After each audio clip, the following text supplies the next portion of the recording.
لا تيأس. مع إطلالة كل صباح في أفريقيا يستيقظ الغزال مدركا أن عليه أن يسابق أسرع الأسود عدوى، وإلا كان مصيره الهلاك. ومع إطلالة كل صباح يستيقظ الأسد مدركا أن عليه أن يعدو أسرع من أبطأ غزال، وإلا كان مصيره الهلاك أيضا.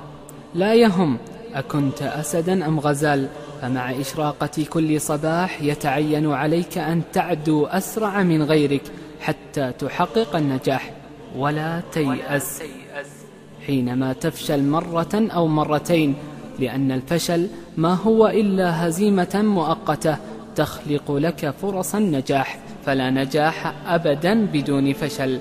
فالنملة لا تستطيع تسلق الحائط بدون أن تسقط أكثر من مرة، والطريق إلى النجاح يمر دائما بمحطات الفشل، ولا خير في من يستسلم في المعركة الأولى.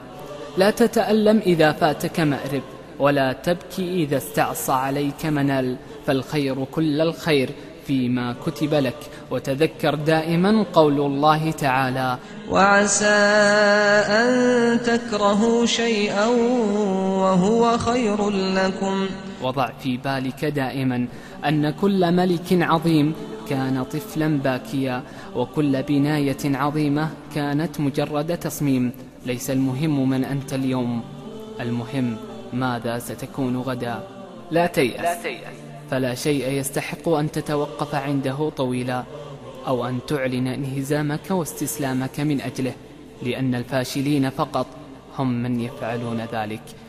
عش بإحساسك مع قصص العظماء، واستشعر بعمق تلك اللحظات البائسة من الفشل واليأس التي كانت تحاصرهم بكل قسوة، وكيف حطموها حين آمنوا بالمواجهة ولم يرضوا بالاستسلام. وخذ من توماس أديسون أروع الأمثال.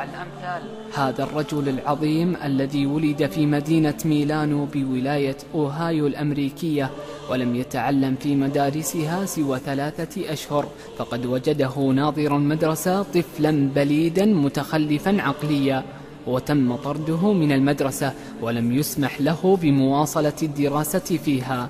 هذا الطفل البليد استطاع تسجيل 1093 براءة اختراع، كان أعظمها المصباح الكهربائي والمسجل والهاتف، وما زال هذا الرقم القياسي مسجل لدى مكتب براءات الاختراعات في الولايات المتحدة.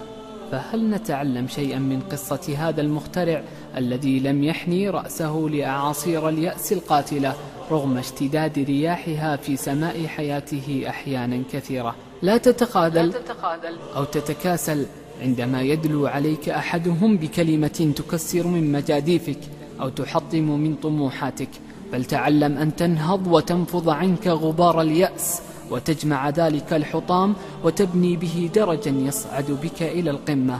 وتذكر دائما بأنه لا يرمى إلا الشجر المثمر. وأخيرا، فإن أضخم الأبواب مفاتيحها صغيرة، فلا تعجزك ضخامة الأمنيات، فربما دعوة واحدة ترفعها إلى الله تجلب لك المستحيل.